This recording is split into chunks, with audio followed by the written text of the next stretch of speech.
Bendecimos a todos los hermanos que nos reciben en sus hogares o respectivos lugares a través de Facebook Live. Aquí estamos, Capilla del Rey Orlando, su hermana Eileen Maldonado, como siempre, junto a toda la congregación que estamos adorando y exaltando al Rey que vive por la eternidad. Y queremos que usted se añada con nosotros a exaltar al Señor y a escuchar la voz del Espíritu Santo a través de la predicación de su palabra en el día de hoy. Recibimos pues a nuestro pastor Luis Germán Mercado. Sean todos bendecidos y edificados en el nombre de Jesús. Amén. Amén. Amén.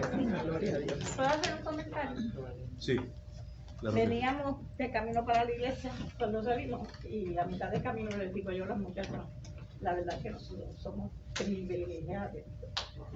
Nosotros, el Señor ha estado con nosotros desde el momento que lo conocimos y nunca se ha apartado de nosotros, de nuestra familia. Amén. Gracias, Señor. Entonces yo le digo, la verdad que nosotros tenemos una bendición enorme porque han pasado muchas cosas, altas y bajas, y el Señor siempre ha estado ahí. Amén. Tenemos que darle gracias. Veníamos dándole gracias antes de entrar, estábamos en el carro. Yo digo, el Señor me está contestando, diciéndome que por darnos la oportunidad de nosotros de poder decir que es nuestro Padre, nosotros estamos agradeciéndolo en este momento. Amén. Amén, amén. Eso es. Amén.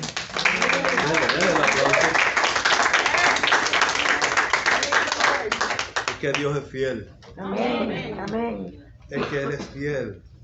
Acompáñame a Hechos capítulo 7.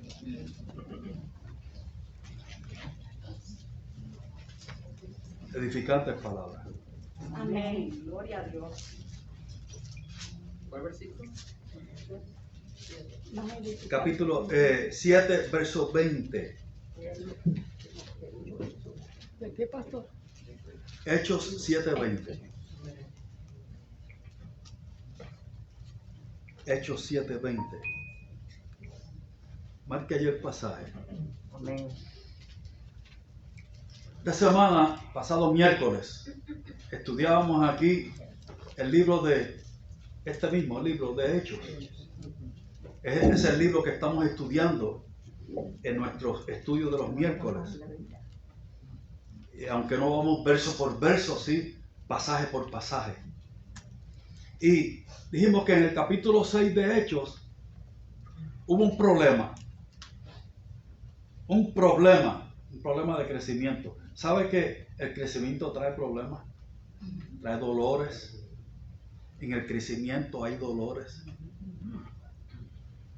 La iglesia de Jerusalén recién había sido fundada una vez descendió el Espíritu Santo, porque sin el Espíritu Santo no hay iglesia.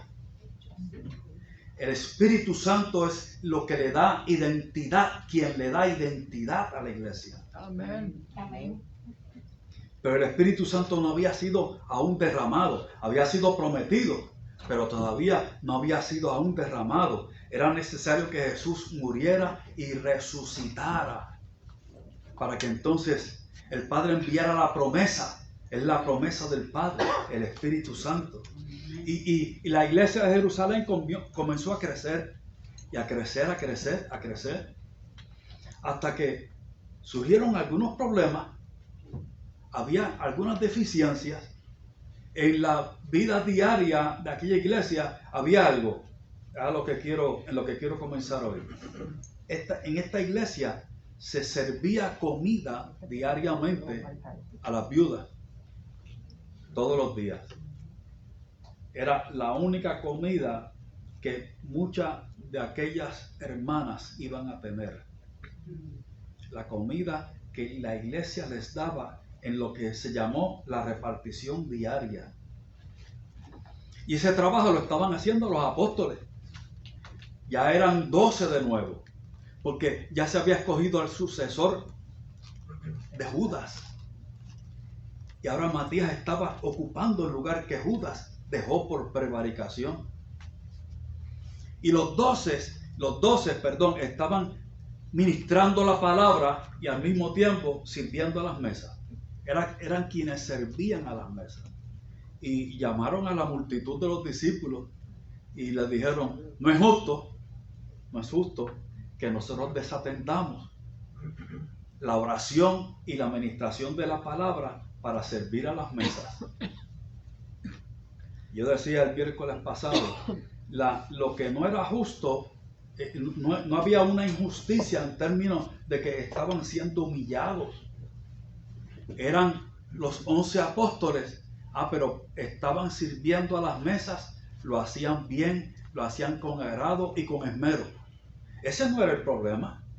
El problema no era que ellos sentían que era una falta de respeto, no. El problema es que estaban desatendiendo la administración de la palabra para servir a las mesas.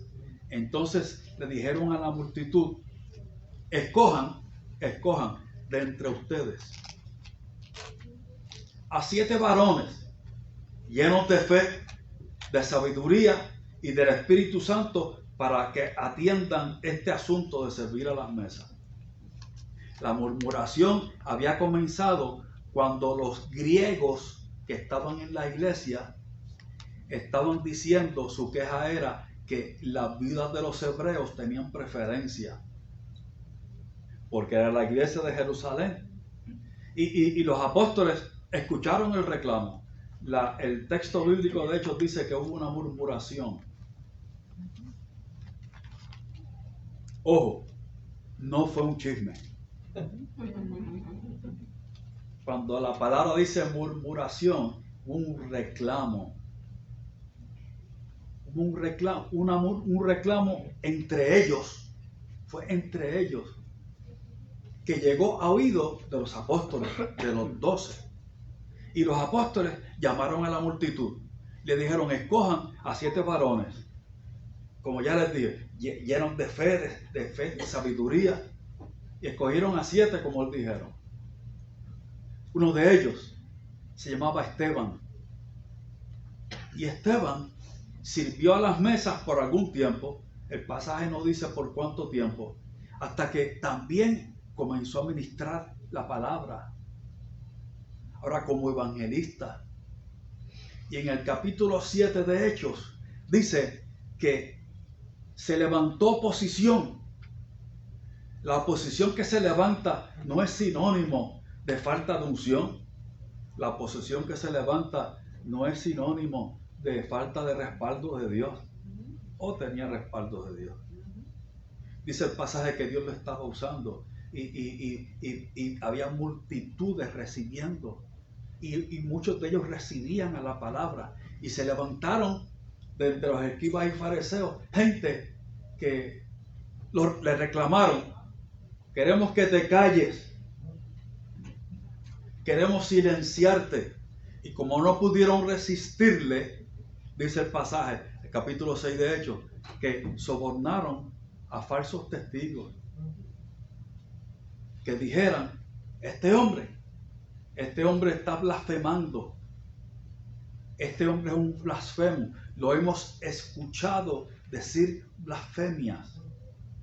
Fue entonces cuando el concilio le llamó, el concilio de los judíos le llamó para pedirle cuentas. Y en el capítulo 7, Esteban se está dirigiendo al concilio, que era presidido por el sumo sacerdote.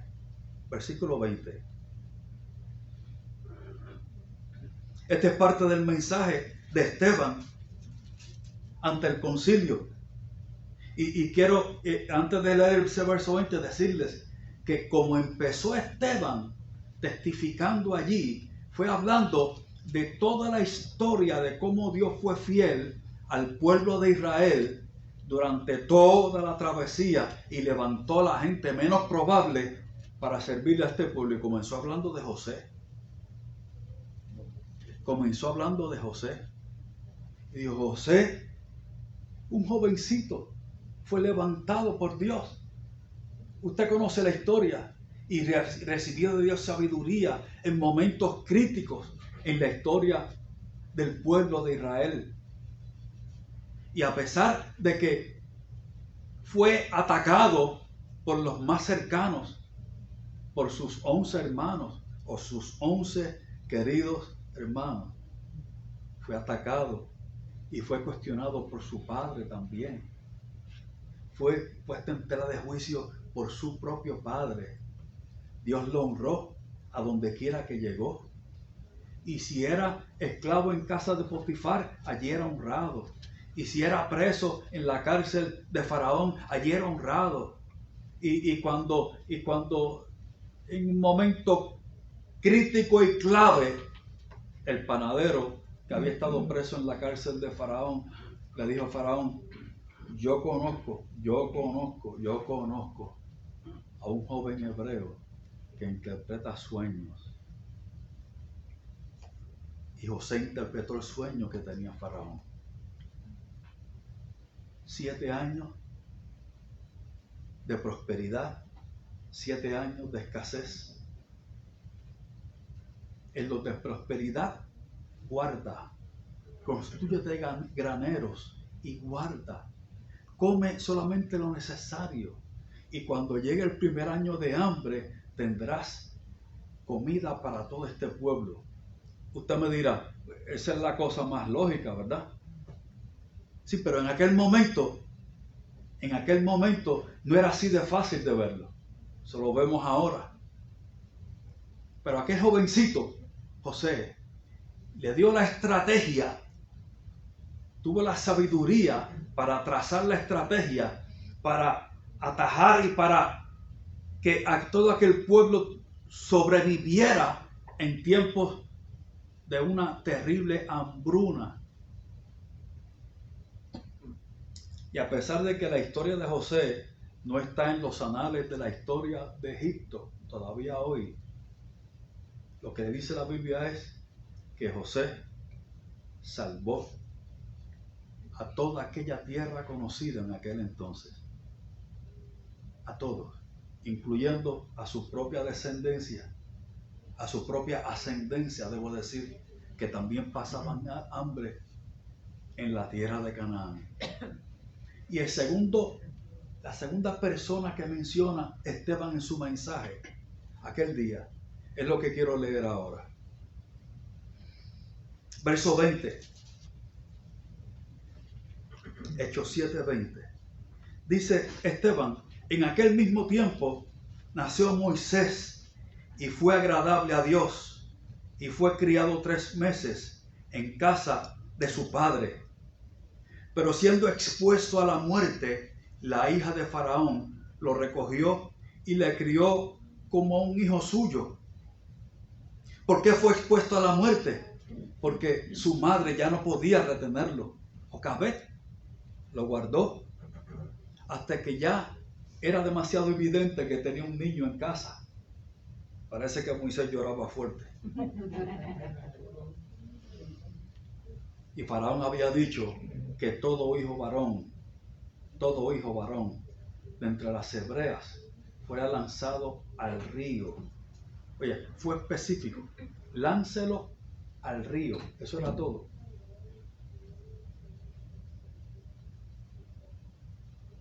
Solo que de las 2 parteras más conocidas en Egipto, Cifra y Fúa, dijeron: no vamos a obedecer a Dios. Vamos a temer a Dios. Amén. Y preservaron la vida.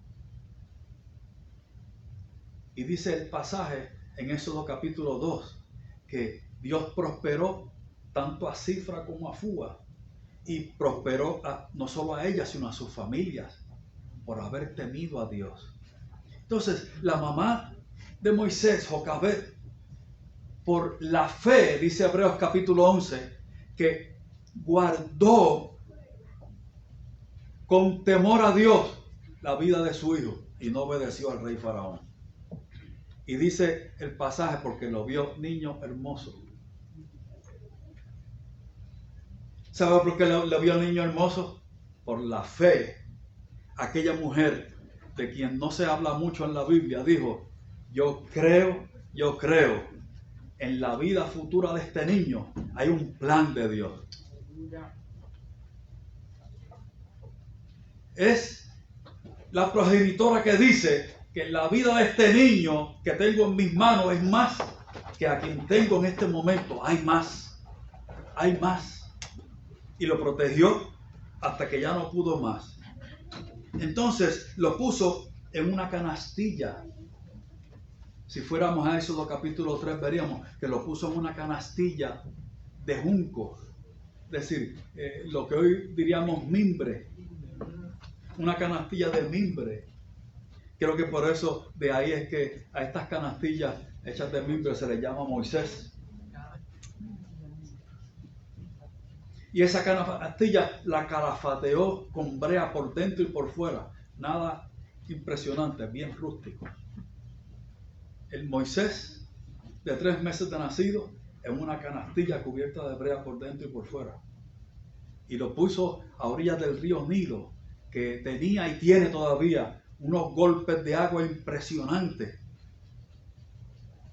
Y lo puso allí y se fue a la distancia. Y su niña, su única hija mujer, María, hermana de Moisés, se mantuvo a la distancia observando qué pasaría. ¿Qué va a pasar?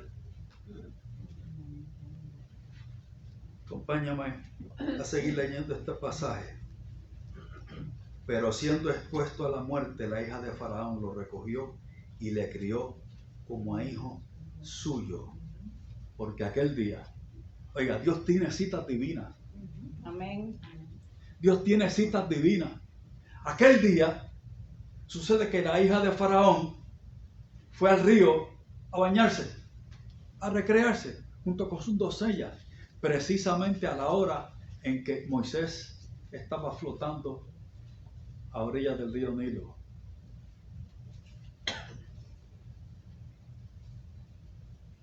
Y la doncella se acercó para ver, y cuando miró se llevó una sorpresa. No era solo un bebé, era un bebé con facciones de hebreo.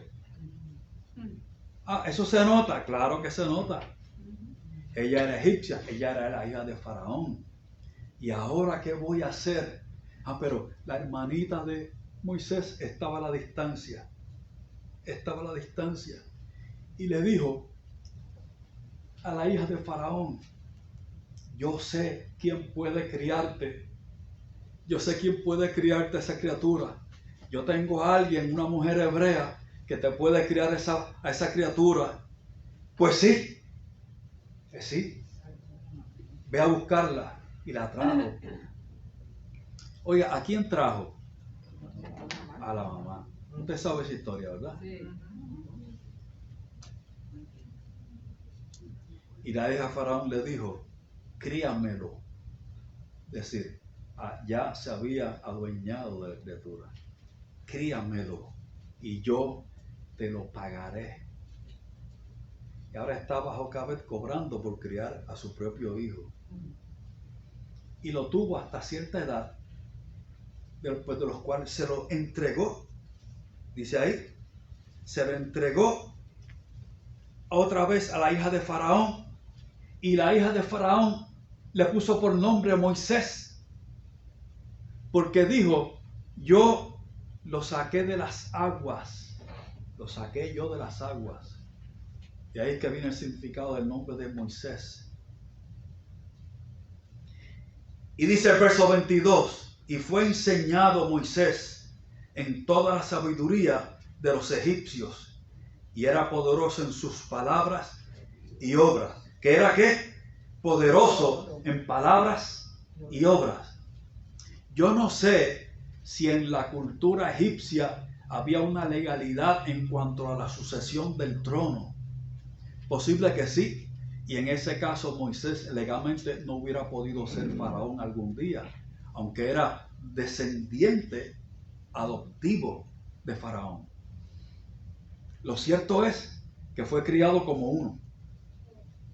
Fue criado en palabras y obras y era poderoso en eso.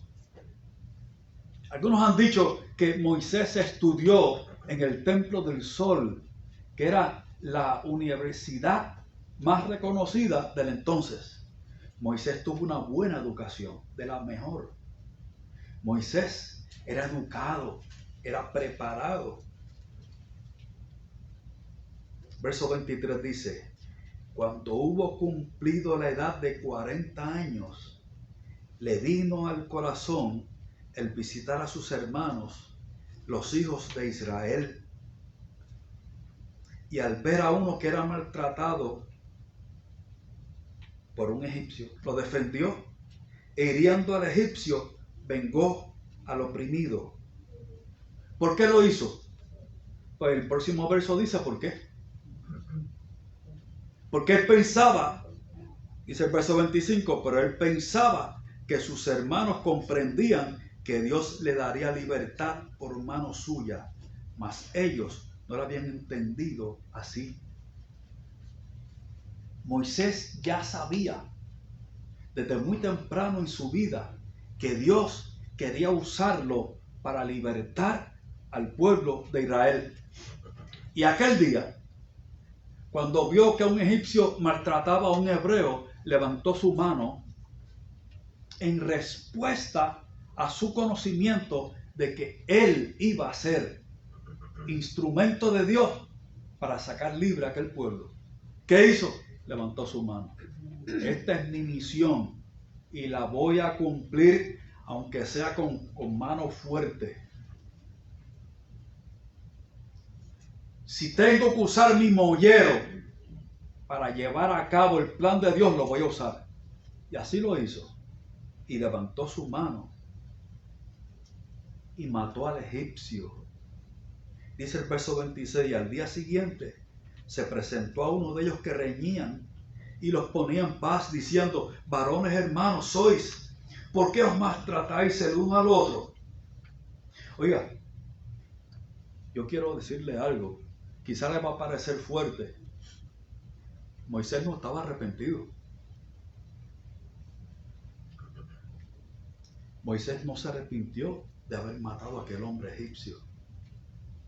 Al otro día volvió a ver a sus hermanos. Estaba caminando entre ellos. ¿Se había convertido Moisés en un homicida? ¿Qué hizo Moisés? Moisés mató a un hombre. Moisés mató a un hombre. ¿Eso lo convertía en homicida? No.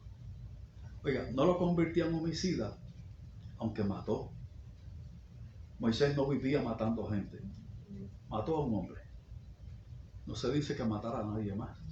Mató a un hombre. Y aunque yo no puedo decir, aunque nadie puede decir que Moisés era un homicida, lo cierto es que mató a un hombre. Oiga, un tremendo, gigantesco error. Gigantesco error. Y al día siguiente intentó poner paz entre dos que discutían. Entonces el que maltrataba a su prójimo le rechazó, diciendo: ¿quién te ha puesto por gobernante y juez sobre nosotros? ¿Quieres tú matarme como mataste ayer al egipcio?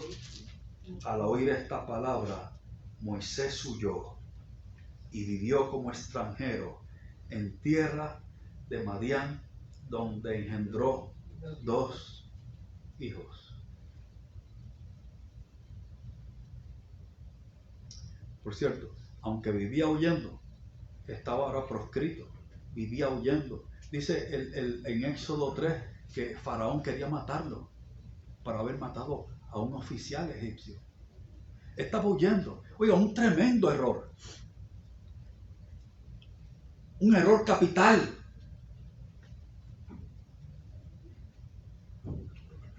¿Justifica el fin los medios? Moisés sabía que Dios quería darle libertad al pueblo de Israel y por eso justificaba los medios. Yo quiero decir que el fin no justifica los medios. No lo justifica. Moisés no estaba llamado a levantar su mano contra aquel egipcio. Cometió un error, escúcheme bien, que lo acompañaría por los próximos 40 años.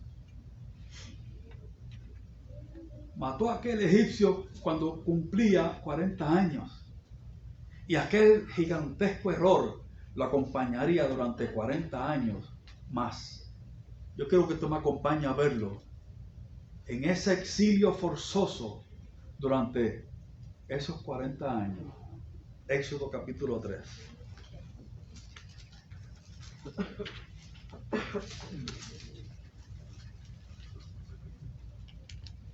y verso 1.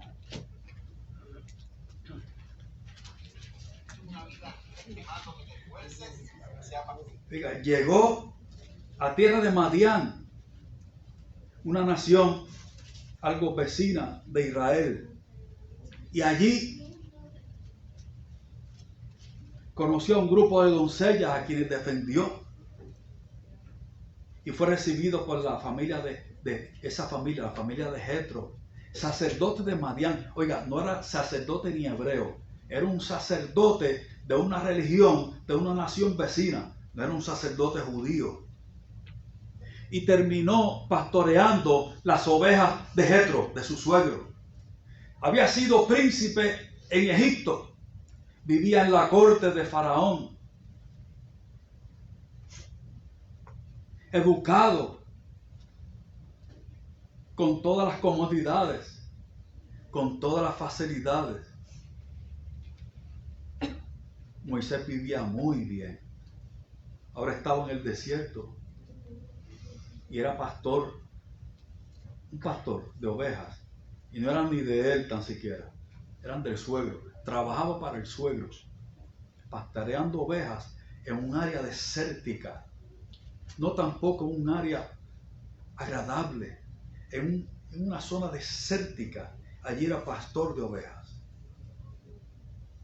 Apacentando a Moisés las ovejas de Jetro, su suegro, sacerdote de Madián, llevó las ovejas a través del desierto y llegó hasta Horeb, monte de Dios. Este monte Horeb se conoce también como Sinaí, es el mismo monte. Fue el monte allí mismo donde Dios le dio la ley, las tablas escritas por el dedo de Dios. Y Dios le dio la ley en aquel mismo monte cuando regresaban de Egipto. En ese monte Horeb dice que se le apareció el ángel de Jehová. Y podríamos tener algún otro estudio para demostrar que el ángel de Jehová era el Cristo. El Cristo se le apareció a Moisés cuando todos los demás lo habían desechado y cuando él mismo, cuando él mismo se había desechado y descalificado.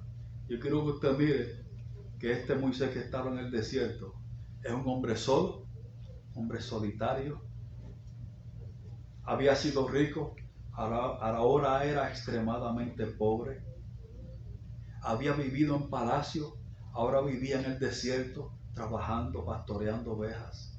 No tenía contactos, no tenía amigos, no tenía aspiraciones.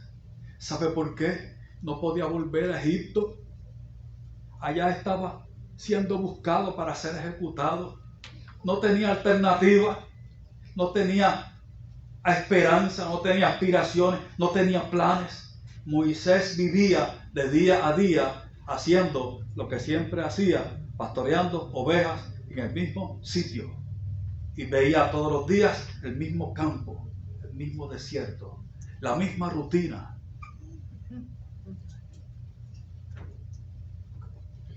Pero ya no eran 40 años. Oiga, ahora eran 80. Es decir, que en esto de pastorear ovejas en el desierto pasaron 40 largos años.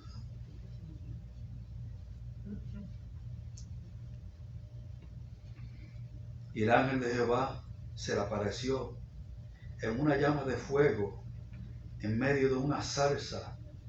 Y él miró y vio que la zarza ardía en fuego y la zarza no se consumía.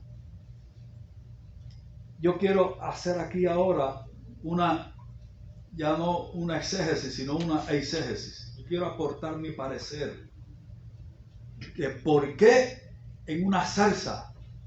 Yo quiero decirle que era así como se sentía y se veía Moisés, como una zarza inservible,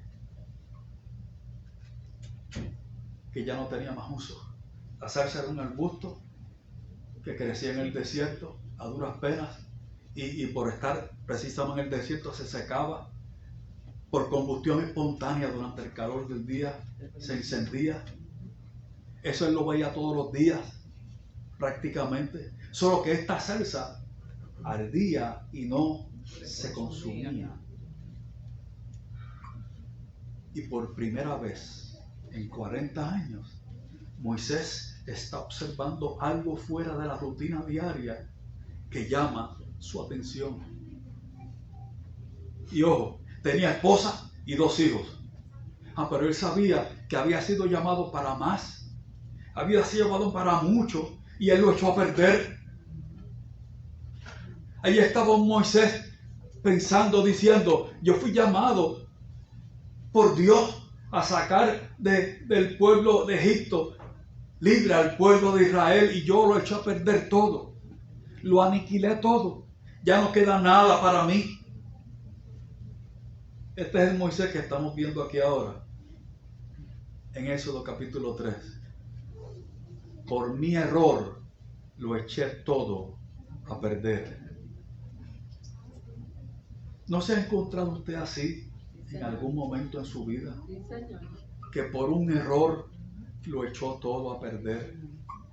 Que pensó que ya no había más de parte de Dios, que era el final, que era un desierto en el cual nadie podía fijarse en usted, en el cual nadie podía hablar de usted palabras de esperanza y palabras de vida y palabras de utilidad, que pensó que ya no podía ser útil a nada y a nadie más, porque aquel error le iba a acompañar por el resto de su vida.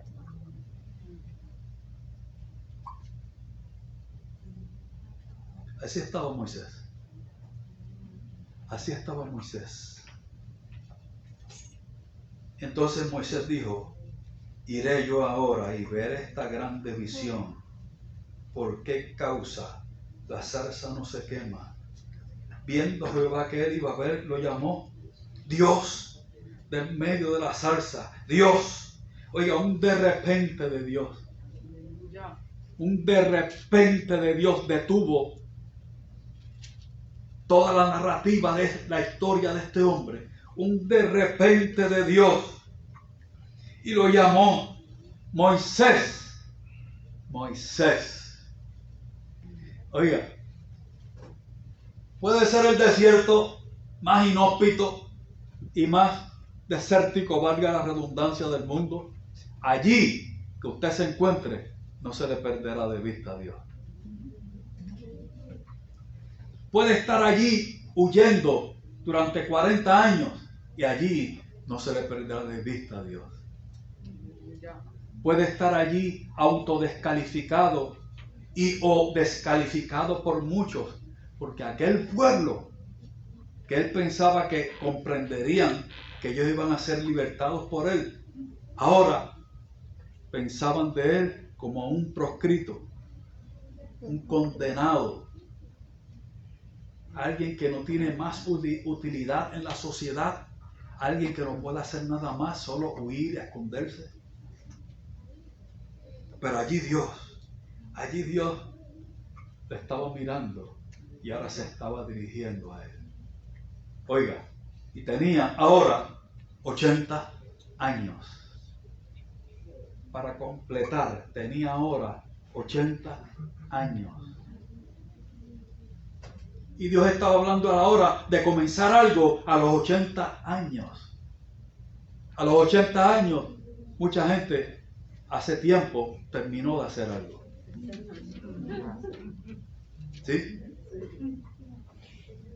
A los 80 años, ya mucha gente hace tiempo terminó de hacer algo. Y tú me dirás, no, pastor, pero es que en aquel tiempo duraba más. Yo quiero decirle, duró apenas 120 años. Pastor, apenas 120 años. Pues yo quiero decirle, sí. Bueno, si lo compara con otros personajes bíblicos, duró poco. Matusalén duró 880 años. al 800, 900. 900.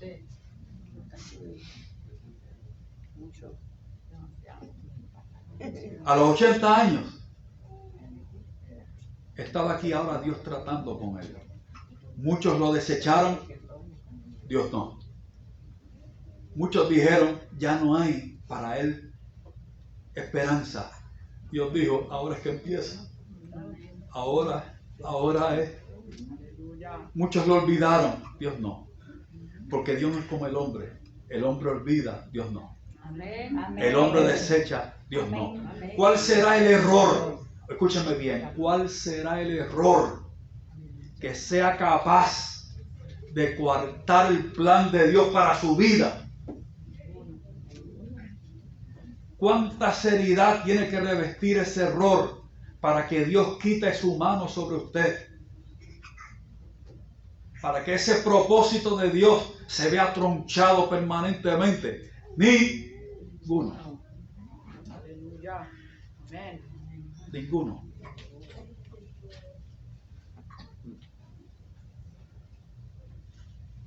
Y viendo Jehová que él iba a ver, lo llamó Dios de en medio de la zarza y dijo, Moisés, Moisés. Y él respondió, heme aquí. Y le dijo Dios, no te acerques,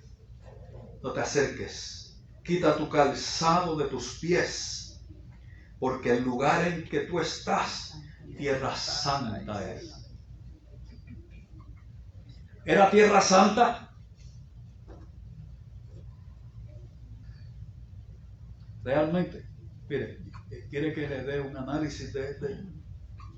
Era la tierra que él había pisado durante 40 años.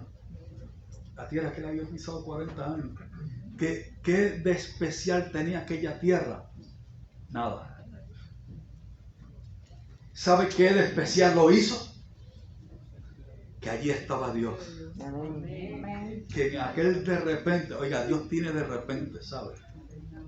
Dios tiene de repente. Parece que no. Y de momento, o sea, los discípulos oraron en el aposento alto durante 40 y pico de días, nada pasaba, y Dios, Jesús mismo fue el que le dijo, vayan a Jerusalén y esperen allí la promesa que oíste de mí.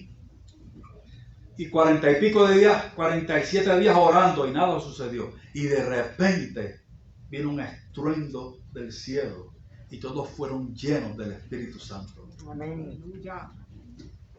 Este de repente rompió la rutina de 40 años.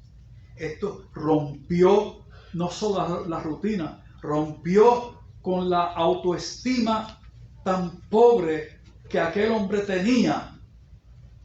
La estima de sí mismo. Su historia.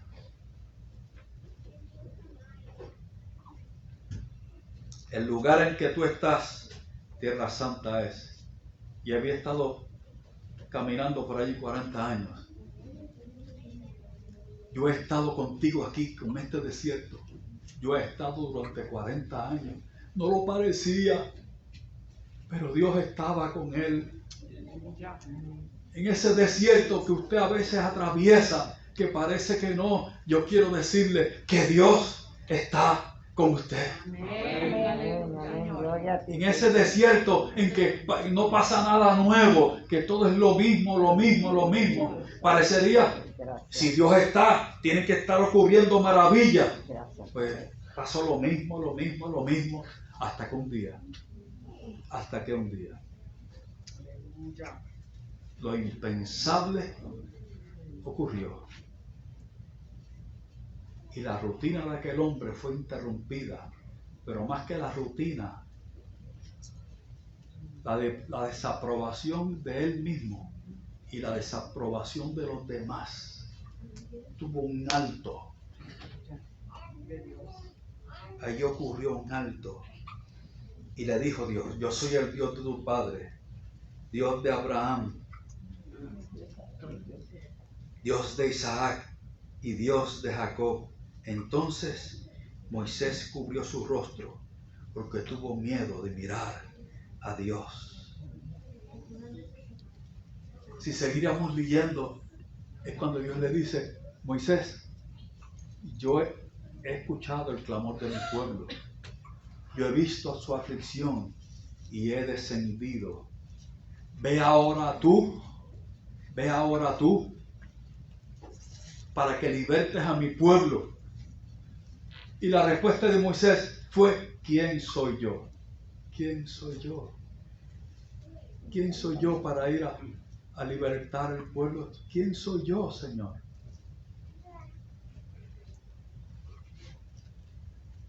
¿Quién voy a decir que me envió?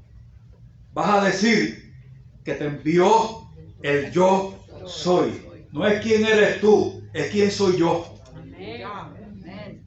Y tu identidad viene de mí. Amén. Es por lo que yo te envío. Es por lo que yo soy en ti. Amén. Es por lo que mi presencia significa en ti. Sí, Señor. No es por tu error, no es por la vida que has tenido, no es por la vida de escasez, no es por la vida de olvido. Es que yo estoy en ti. Aleluya. Sí, Señor. ¿Quién soy yo para ir a Faraón? Y todo este diálogo donde Moisés mira una y otra vez sus propias limitaciones, hasta sus limitaciones personales. Hasta le dijo, soy torpe de lengua y tardo del habla.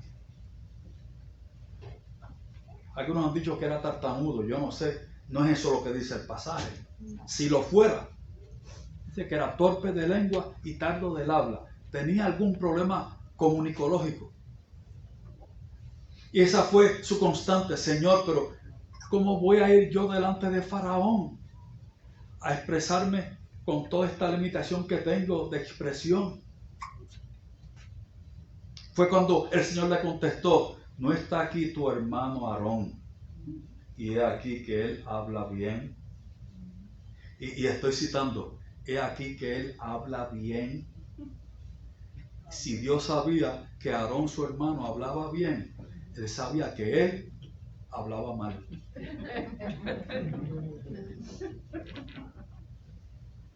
Solo que esta vez yo sé que tú hablas mal, pero yo quiero enviarte a ti. No se trata de que tengas una dicción perfecta para hablarle a Faraón. Es que te envío yo. Y aunque sea tartamudeando, te vas a dirigir a Faraón y le vas a decir, deja ir a mi pueblo. Señor, ¿pero qué recursos? No tengo recursos. Era verdad, no tenía ningún recurso. No tenía nada. Había sido millonario. Ahora no tenía nada. ¿Qué tienes en tu mano, Moisés? Lo único que tenía, su única posesión, una vara de pastor. Yo no necesito que tú tengas recursos. Yo no necesito que tú tengas contactos. Yo no necesito que tú hables bien. Yo no necesito que tú tengas amigos. Yo no necesito que gente te apruebe. Amén. Si yo estoy en ti, yo estoy contigo, no necesitas nada de eso. Coge la vara y lánzala. Usted sabe la historia. Se convirtió en serpiente. Y esa vara es una constante en el relato bíblico. Oiga, mire qué interesante.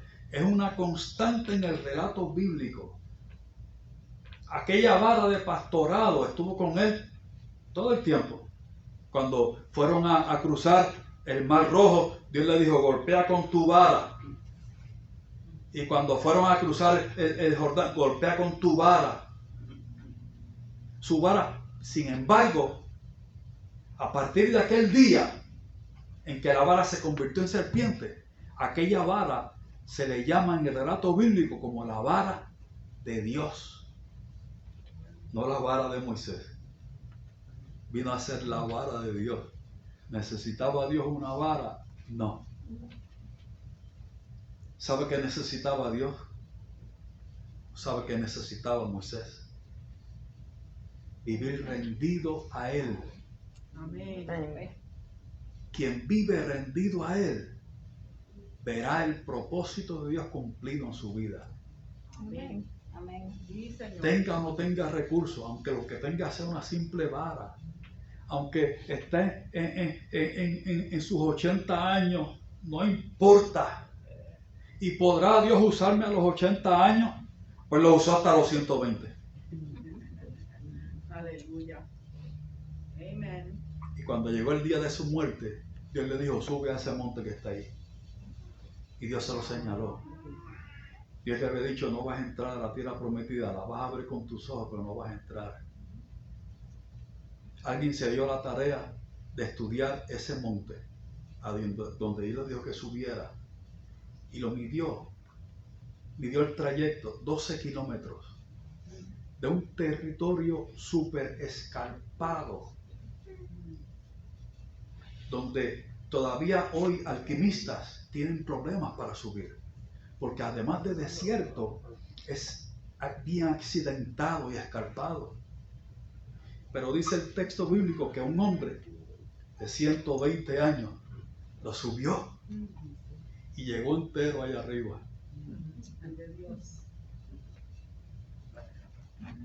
Sin equipo, de nada, subió él solo, lo escaló y llegó allá a lo último.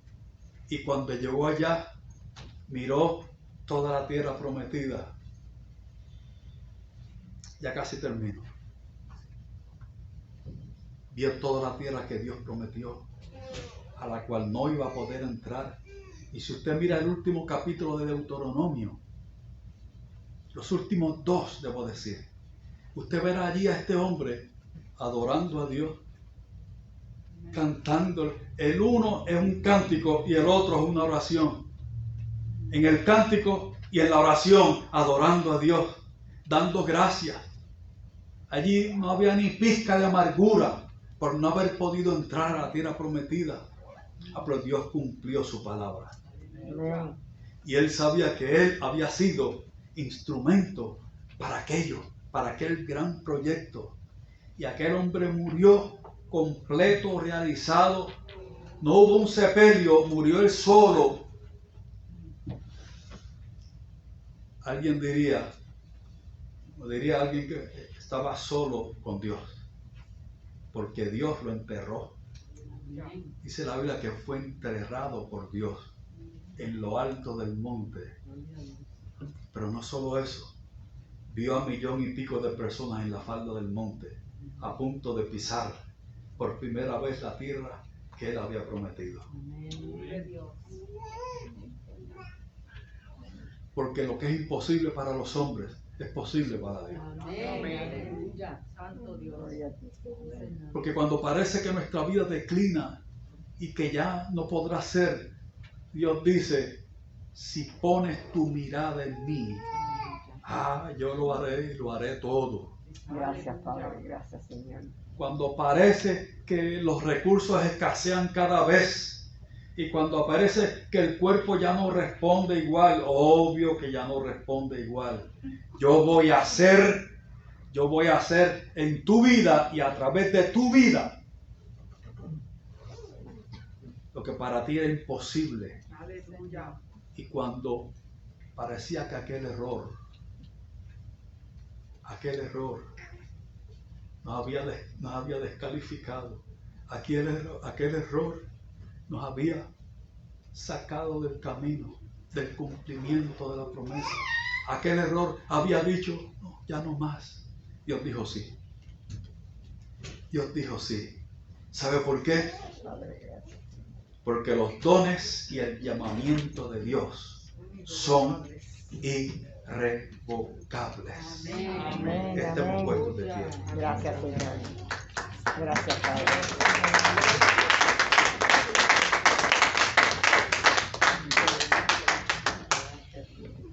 Levante sus manos. Señor amado Jesús, bendito tú eres, bendito tú eres.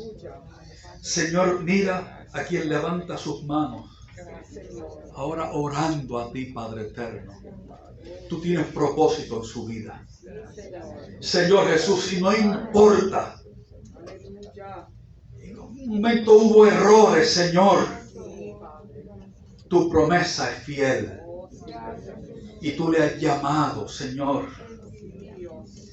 Dios eterno, si te mira a ti, Padre, si te mira a ti, Padre eterno,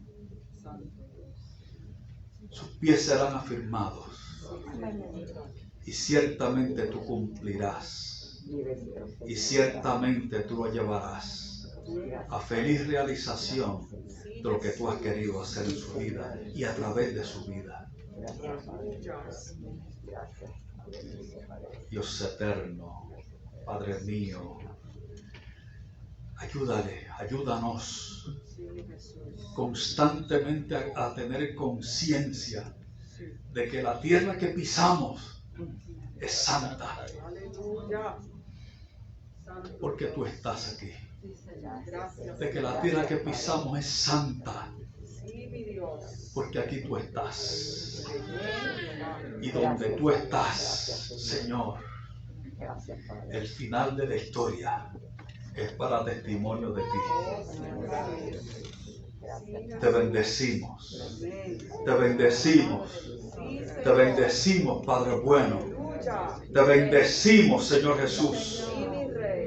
Gracias, gracias, gracias, Señor Jesús. Gracias, Jesús. Gracias, Jesús. Amén. Amén.